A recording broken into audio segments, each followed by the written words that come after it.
У Шклоўскім раёне пачалася вакцынацыя ад COVID-19. У ліку першых, хто зрабіў прышчэпку, галоўны ўрач цэнтральнай раённай бальніцы Сергей Новікаў. У канцы мінулага тыдня ў раённую бальніцу была дастаўлена вакцына ад каранавіруснай інфекцыі. Першымі, хто атрымаў магчымасць зрабіць прышчэпку, сталі медыкі і работнікі сістэмы адукацыі. Якраз падчас нашага візіту ў бальніцу чаргі на прышчэпку чакаў галоўны ўрач установы аховы здароўя Сергей Новікаў.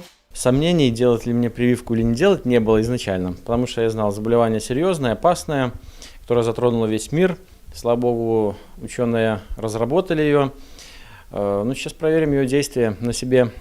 Самолично своим примером, так сказать, показал, привился. Нагадаем, што перад вакцынацыяй пацыент абавязкова праходзіць медыцынскі агляд, які ўключае вымярэнне тэмпературы, ціску, удакладняюцца перанесеныя і хранічныя захворванні, наяўнасць алергіі. Праводзіцца гутарка, падчас якой тлумачыцца, што гэта за вакцына, як выпрацоўваецца імунітэт, якія могуць быць пабочныя эфекты. Толькі пасля робіцца прышчэпка. Што тычыцца вакцыны ад каранавіруса, то яна двухкампанентная, уводзіцца з інтэрвалам у 21 дзень. Вакцина хранится в условиях при минус 21 градус в морозильнике.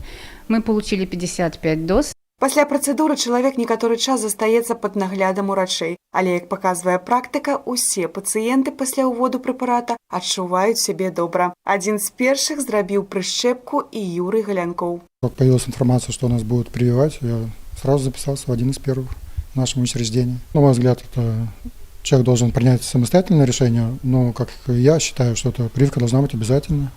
То же самое, так же, как и прививки против гриппа, также это прививка против коронавируса. З Юрыем Людвігавічам мы сустрэліся ўжо на другі дзень, як ён зрабіў прышчэпку. І, вядома, было цікава, як самаадчуванне. Адказ атрымалі кароткі, але вельмі ясны. Как говорят, после первых суток полет нормальный. Плануецца, што ўслед за вакцынацыяй груп павышанай рызыкі пачнецца масавая. У нас уже, к слову, открыта запись на вакцинацию. Это можно сделать по телефону нашей регистратуры, назначить вам время, дату, когда можно прийти привиться. Это будет бесплатно? Это бесплатная вакцинация.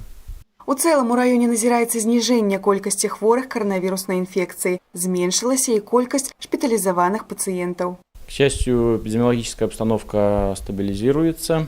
Заболевание идет на спад. Госпитализированных у нас в разы меньше, нежели это было раньше. Это радует. Наше учреждение возвращается к прежнему режиму работы. Значит, под пациентов перепрофилированы только инфекционные отделения с коронавирусной инфекцией. Весь же стационар работает по обычному режиму.